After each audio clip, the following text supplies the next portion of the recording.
Chers amis, bonjour, on se retrouve pour les Passions d'un Hébreu. Cette semaine ont eu lieu les commémorations du décès de Théodore Herzl, le père de l'État juif, le père de l'État hébreu. Herzl est mort le 3 juillet 1904, en date hébraïque, comme je vous le disais, ça a tombé cette semaine. Dans son testament, il avait demandé à être inhumé à côté de son père jusqu'au jour où le peuple juif transférerait sa dépouille en Eretz Israël, ce qui sera fait. Respectant sa volonté, ni eut ni fleurs, ni discours. Ce fut une journée extraordinaire, une journée de juillet qui demeurera inoubliable à tous ceux qui l'ont vécue, car soudain affluèrent à toutes les gares, venus par tous les trains du jour et de la nuit, des hommes de tous les pays et de tous les États, des Juifs d'Occident, d'Orient, Russes, Turcs, de toutes les provinces et des petites villes. Ils arrivaient soudain comme un ouragan et l'effroi que leur avait causé la nouvelle se lisait sur leurs visages. Jamais on ne sentit plus distinctement ce que les criailleries et les discussions avaient rendu imperceptible, à savoir que c'était le chef d'un grand mouvement qui était ici porté en terre. Au cimetière se produisit un tumulte. Trop de gens affluaient ensemble près du cercueil, pleurant, criant, hurlant en une explosion de sauvage désespoir. Ce fut un déchaînement, une fureur. Tout ordre était rompu par une sorte de deuil élémentaire et extatique comme j'en avais jamais vu, et n'en revis jamais à l'occasion d'un enterrement. Et je pus mesurer pour la première fois cette douleur inouïe, déchaînée au cœur de tout un peuple composé de millions d'êtres. Quelle somme de passion et d'espérance un homme isolé avait répandu dans le monde par la puissance de sa pensée. Ce témoignage, mes amis, bouleversant, est de Stefan Zweig. Il décrit bien à quel point la mort de Herzl a été ressentie comme un véritable séisme dans le monde juif.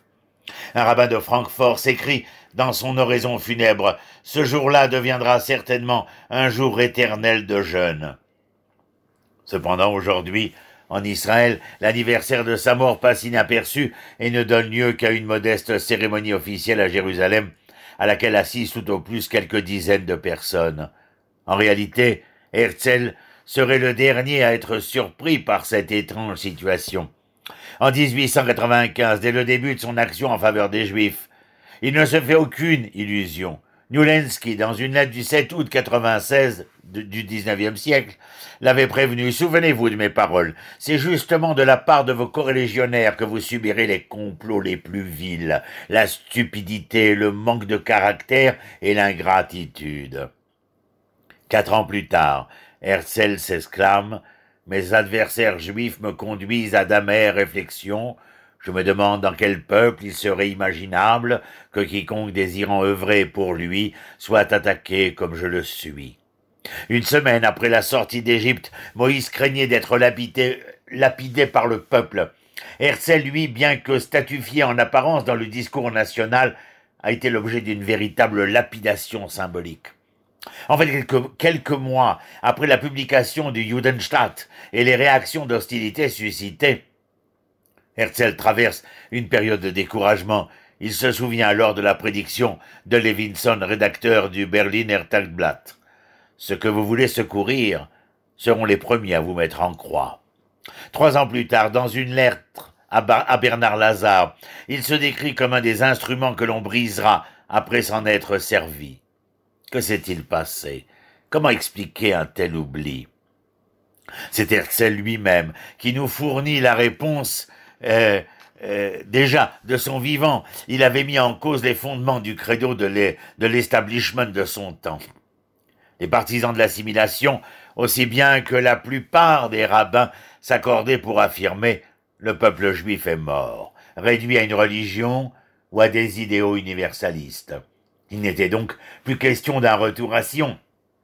Les Juifs avaient projeté Jérusalem sur les pays de l'exil. Sion était partout, sauf à Sion. Et voilà que Herzl avait osé proférer publiquement que le peuple juif est toujours vivant. Nous sommes un peuple un, et Sion était véritablement Sion. Aux yeux de Herzl, Sion était le lieu par excellence de la synthèse entre la dimension particulariste et universaliste de l'identité juive. participer au concert des nations, mais en tant que juif et en brandissant bien haut notre judéité. Dans Altenland, le palais de la paix et le temple sont les deux édifices qui matérialisent cette double revendication. C'est la raison pour laquelle son message était irrecevable, tant pour la bourgeoisie juive assimilationniste que pour de nombreux juifs orthodoxes, bien que leurs raisons fussent radicalement opposées. En postface à Altenland, Herzl avait écrit « Si vous le voulez, ce ne sera pas un rêve. » Célèbre propos. Le peuple juif a voulu, et l'État juif existe vraiment. Pourtant, un siècle après sa mort, le leader sioniste est encore en butte à la même incompréhension. Il fait l'objet d'un refoulement massif dans les différentes couches de la société israélienne qui est impuissante à se mesurer avec l'intégralité de son message. Il représente une interpellation et une mise en question permanente des tentatives qu'il avait continuellement dénoncées et qui œuvraient à briser la relation profonde entre la judéité et le sionisme. Peu avant le premier congrès de Bâle, Herzl confiait à Rosenberger, un de ses proches collaborateurs, « Que Dieu protège le congrès des Juifs. Il ne sera pas nécessaire de le protéger des antisémites. » Entre-temps, vous le savez, le Judenstaat, ce livre, l'État juif, est passé du rêve à la réalité. Quel est donc actuellement le sens d'une opposition dont la mauvaise foi est manifeste? La dénaturation des idées de Herzl, qui s'est fait jour de son vivant même, et à laquelle Ahad Ha'am et Martin Buber n'ont pas été étrangers, se manifeste aujourd'hui de façon plus subtile, dans le but de déjudaïser ou, si vous le voulez, de désioniser Herzl. Certains ont agi à la manière de Racine, l'auteur français. J'embrasse mon rival, mais c'est pour mieux l'étouffer. À partir d'une lecture hâtive, superficielle et éminemment sélective de ses écrits, ils ont prétendu que Herzl désirait créer, le lieu étant indifférent, un État d'Allemands ou de Français de race juive. Sa seule préoccupation était de trouver une réponse à l'antisémitisme européen qui, selon lui, disparaîtrait avec la matérialisation du Judenstaat. Les détracteurs de Herzl ont pu malheureusement tourner en dérision cette affirmation à laquelle la réalité opposait un démenti cinglant et malheureusement souvent sanglant. Ils se sont autorisés ainsi à réexaminer le véritable but du leader sioniste et à l'enrôler cyniquement sous la bannière du cosmopolitisme et du village mondial, le présentant comme le premier post-sioniste. D'autres ont fait preuve de moins de délicatesse. Qui veut noyer son chien l'accuse de rage. Les contempteurs de Herzl ont jeté le discrédit sur sa personne même et, pour faire bonne mesure, ont été jusqu'à soutenir qu'en réalité, les Juifs lui inspiraient de la répulsion, que son activité sioniste était l'exutoire d'un orgueil démesuré, d'un conflit sexuel mal résolu, entendez-vous? Il était grand temps de réévaluer, bien entendu, d'évaluer le leader sioniste, comme nous sommes loin de la ferveur exprimée par Ben Gurion lors de la mort de Herzl, qui disait « Cet homme aussi extraordinaire et aussi merveilleux ». Les textes de Herzl auxquels se réfère le livre merveilleux du docteur George Weiss, Théodore Herzl, une nouvelle lecture, et dont sont tirés ces propos que je vous conte. Ces textes-là démontrent sans équivoque le caractère mensonger et diffamatoire de ces allégations. Depuis le début, les écrits et l'activité politique du leader sioniste sont sous-tendus par la revendication de son identité juive et par une profonde aversion pour toutes les formes idéologiques du cosmopolitisme. De plus en plus d'ailleurs, nous vous le disons, une partie grandissante de la jeunesse israélienne met en question le discours sioniste actuel coupé de ses sources et d'où est absent la centralité de l'identité juive. Elle pressent, comme Herzl, que le sionisme doit avoir un autre but que celui d'introduire chez lui les moyens de transport perfectionnés. Cette recherche d'identité confirme l'optimisme du leader sioniste. Dès le début de son itinéraire, il était convaincu que la personnalité du peuple ne peut, ne veut et ne doit pas se perdre. Des branches entières du judaïsme peuvent dépérir et se détacher. L'arbre, lui, vit. Il s'agit bien d'un ressourcement dans le sens le plus littéral.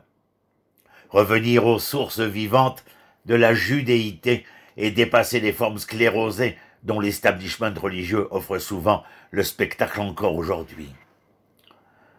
La formule lapidaire du penseur juif André Neher n'a jamais été aussi actuelle. Être moi-même ou être comme les autres, c'est le problème des juifs. Mais il ajoutait que cette recherche de l'identité doit se faire en dehors de toute coercition idéologique.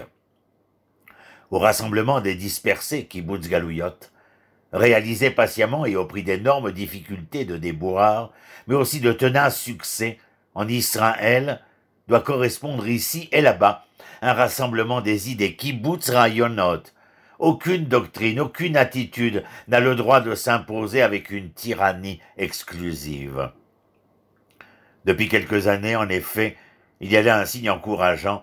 On voit apparaître en Israël des maisons d'études ouvertes à tous et permettant l'accès direct au texte de la tradition juive sans aucun préalable. De même, le questionnement sur la judéité et son rapport avec la révolution sioniste est devenu l'un des thèmes fréquents dans le monde de la création littéraire et artistique. Herzl avait lui aussi affirmé qu'au-delà des différences et des divergences, il était essentiel d'être juif par-dessus tout. L'avenir de l'État hébreu dépendra donc de cette adéquation. Il nous faut, mes amis, revenir à Herzl dans le texte. Je vous souhaite le mieux et le meilleur, et je vous dis à la semaine prochaine. Shalom, shalom.